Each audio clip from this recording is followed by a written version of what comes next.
ایک دفعہ کا ذکر ہے کہ کسی جنگل میں طوفانی بارش ہو رہی تھی۔ بکری کی نظر ایک شیر کے بچے پر پڑی جو بہت بیمار تھا اور سردی سے کانپ رہا تھا۔ شیر کے بچے نے کافی دنوں سے کچھ نہیں کھایا تھا۔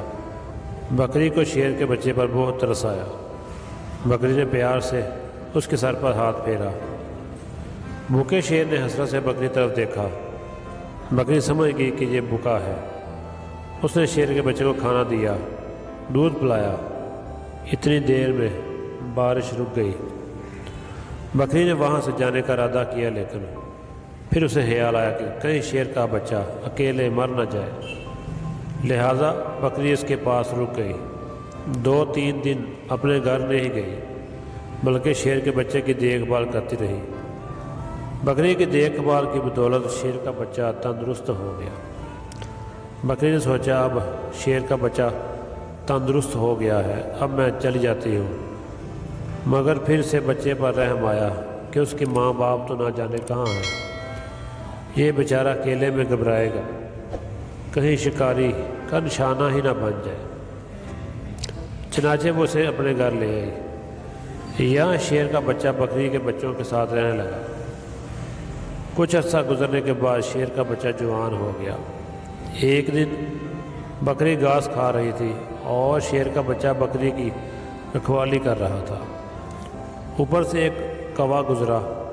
اس نے دیکھا کہ بکری گھاس کھا رہی ہے اور شیر اس کے پاس بیٹھا ہے، جبکہ شیر تو بکری کو کھا جاتا ہے، مگر ایسا کچھ نہیں ہوا۔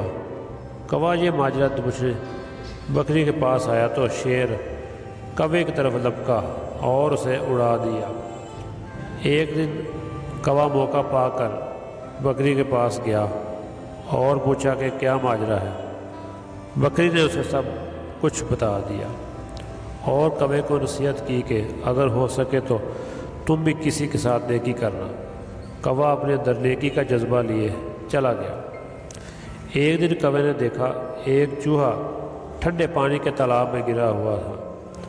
چوہا باہر نکلنے کی کوشش کر رہا تھا مگر ڈوب رہا تھا۔ کوے کو بکری کی نصیحت یاد آئی۔ وہ اڑا اور اس نے اپنے پنجوں سے چوہے کو پکڑا اور پانی سے باہر نکال کر زمین پر چھوڑ دیا۔ چوہا ٹھنڈے پانی میں رہنے کی وجہ سے کانپ رہا تھا۔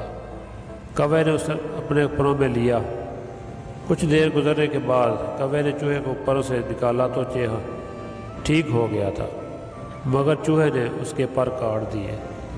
اب کوا اڑنے کی کوشش کرتا اور زمین پر گر پڑتا۔ کوا اپنے آپ کو کوسنے لگا کہ اس نے چوہے کی مدد کیوں کی۔ اسے بکری پر بھی غصہ تھا۔ کچھ عرصہ گزرنے کے بعد کوے کے نئے پر اگ گئے اور وہ اڑنے لگا۔ وہ سیدھا بکری کے پاس گیا اور بکری کو سارا واقعہ سنایا۔